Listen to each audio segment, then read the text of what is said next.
చనిపోయినను బ్రతుకును. బ్రతికి నాయందు విశ్వాసం ఉంచు ప్రతివాడు ఎన్నటికి చనిపోడు. మరొక మాట, 1 కొరింథీ పత్రిక 15వ అధ్యాయం. 1 కొరింథీ పత్రిక 15వ అధ్యాయము 42వ వచనం. మృతుల పునరుద్ధానమును అలాగే శరీరము అక్షయమైనదిగా విత్తబడి అక్షయమైనదిగా లేపబడును. ఘనహీనమైనదిగా విత్తబడి మహిమగలదిగా లేపబడును. బలహీనమైనదిగా విత్తబడి బలమైనదిగా లేపబడును. ప్రకృతి సంబంధమైన శరీరముగా విత్తబడి ఆత్మ సంబంధమైన శరీరముగా లేపబడును. ప్రకృతి సంబంధమైన శరీరం ఉన్నది కనుక ఆత్మ సంబంధమైన శరీరము కూడా ఉన్నది. కాబట్టి ఈ యొక్క శరీరము క్షయమైనది కాబట్టి క్షయమైనదిగా విత్తబడి యేసు ప్రభు వచ్చినప్పుడు అక్షయమైనదిగా లేపబడుతుంది. ఘనహీనమైనదిగా విత్తబడి మహిమగలదిగా లేపబడుతుంది. బలహీనమైనదిగా విత్తబడి బలమైనదిగా లేపబడుతుంది.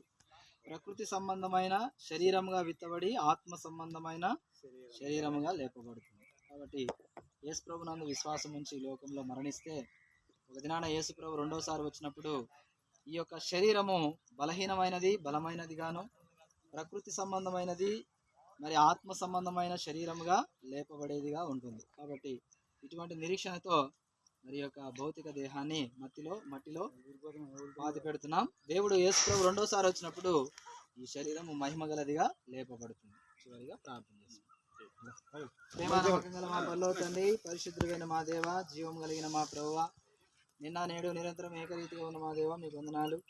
మీ దాసుడు సత్యనారాయణ అంకుల్ని బట్టి మీకు వందనాలు. ఈ లోకంలోనికి తీసుకొచ్చారు దేవ. మరి తన జీవిత కాలం అంతా తోడైనట్టు నడిపిస్తూ వచ్చినారు, రక్షించుకున్నారు. దేవుని ఇంటిలో మరి సాక్ష్యముగా ఉండటానికి సహాయం చేస్తూ వచ్చినారు, మీకు వందనాలు. మరి ఈ దినము మీ మహిమలోకి పిలువబడుతూ వచ్చినాడు, అందుని బట్టి మీకు వందనాలు.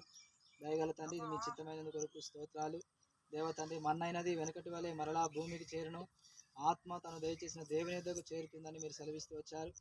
కాబట్టి ఆత్మ మీ యొద్దకు చేరి ఉన్నదని నమ్మి స్తుతిస్తున్నాము. ఈ శరీరాన్ని మట్టికి అప్పగిస్తుండగా దయతో జ్ఞాపకం చేసుకో. దయగల తండ్రి, కృపగల దేవ, మరి బలహీనమైనదిగా విత్తబడి బలమైనదిగా లేపబడుతుందన్నారు, క్షయమైనదిగా విత్తబడి అక్షయమైనదిగా లేపబడుతుందన్నారు.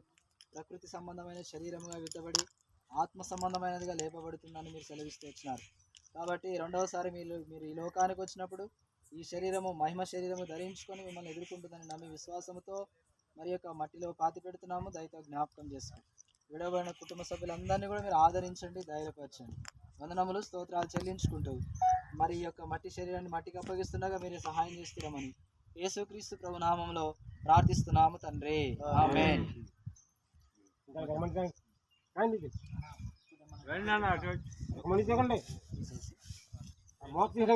కిందికి తీసి దించాక అప్పుడు ఓపెన్ చేసి మంచి కింద